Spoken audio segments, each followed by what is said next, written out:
Hey everybody, welcome to the channel. I'm Brandon Carpenter. I'm joined today by my sous chef Bach. If you're new here, do me a favor, click that subscribe button and click that bell so you're notified whenever I drop a new video.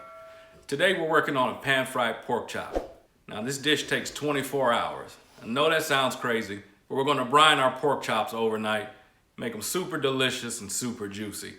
Then we're going to pan fry them, we're going to baste them with butter and herbs, and it's just going to be bonkers. Trust me on this one. So let's get to it. All right, so here's what we'll need. We've got 4 beautiful center cut pork chops. These are bone in. These are about 1 inch thick. That's really about as thin as you want to go. If you go any thinner than that, it's probably not going to turn out as well as it should. But I got these from the meat case. I talked to the butcher, let him know what I was doing.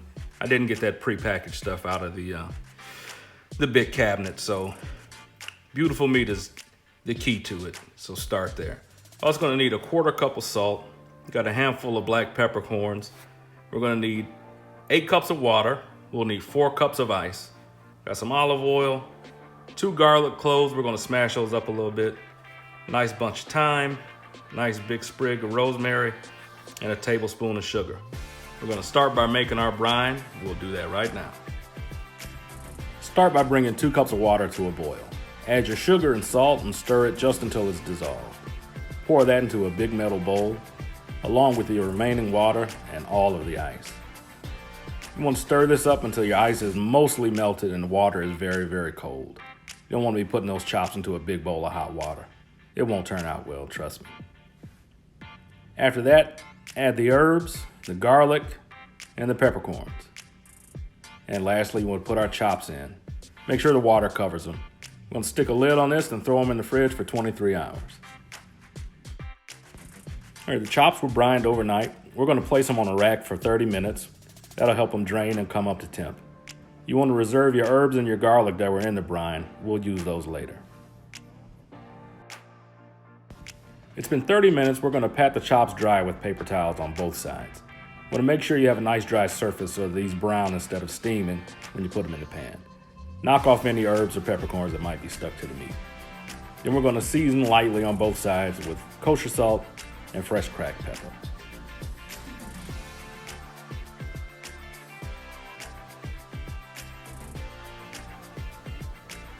So I have my pan heating up over medium-high heat. Gonna get some oil down. Spread that around. Pan is nice and hot. Remember, we want to brown these, we don't want to steam them.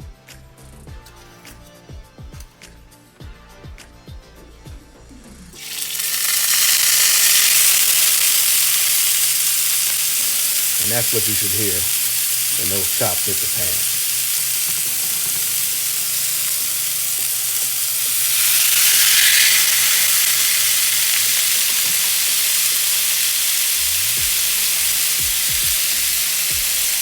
I'm going to do 2 of these at a time. I'll do them in batches. That way I know I can get nice browning on them. And I'm searing and browning and not steaming and boiling. So we'll come back, brown these on one side, brown the other, and then we'll get to basting. I'm guessing it's going to take about 4 minutes on each side before these are done. What we're looking at. Oh yeah.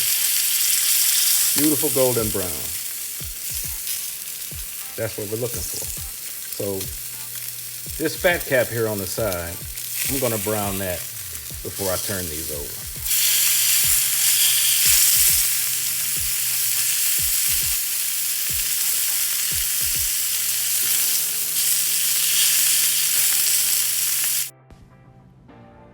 Now I'm gonna brown all the outer edges of the pork chops.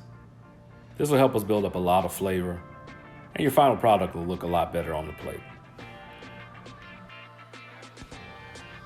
Now we'll brown the other side of our chops. My pan's a little dry, so I'm just gonna add a touch more oil, keep things moving in there.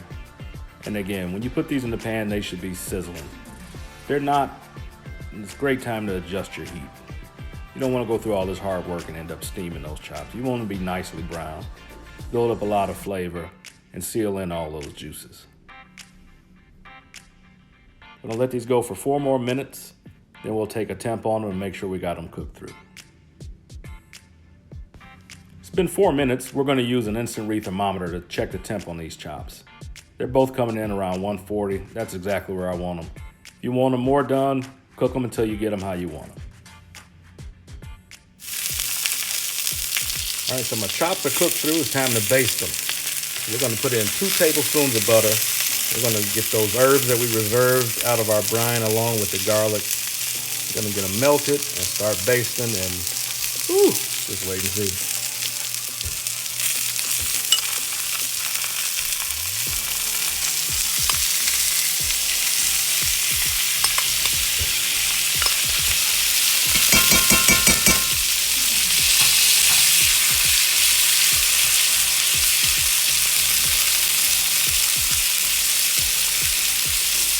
At this point, I'm going to turn my heat all the way off. There's enough heat left in this pan to do this 10 times over.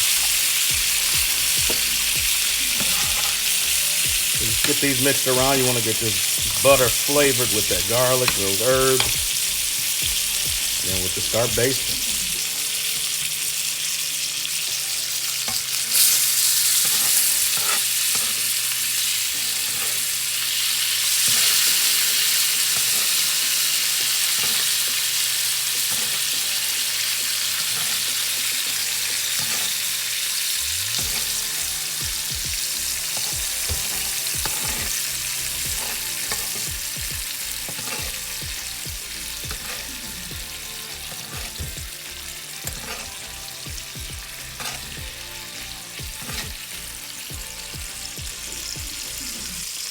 I'm gonna do the same thing with my other 2 chops. If you're only doing 2 chops at this point, get them on a plate, put a piece of foil on them, let them rest for about 5 minutes before you start cutting into them. So we're gonna let these rest. We'll get plated up and we'll see the final product.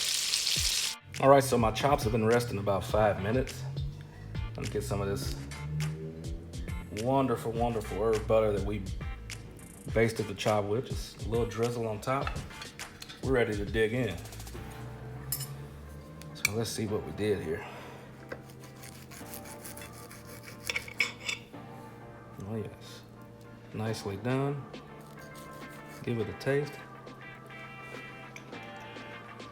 Oh yeah. Juicy, tender. Tons of flavor. I did a pretty good job. And you can too. So hopefully you'll try this recipe. Excuse me for talking with my mouth full, but this chop is dynamite. Do me a favor, y'all. Hit that subscribe button. Hit that bell so you're notified when I drop a new video. And as always, good eating to y'all. Have a great day.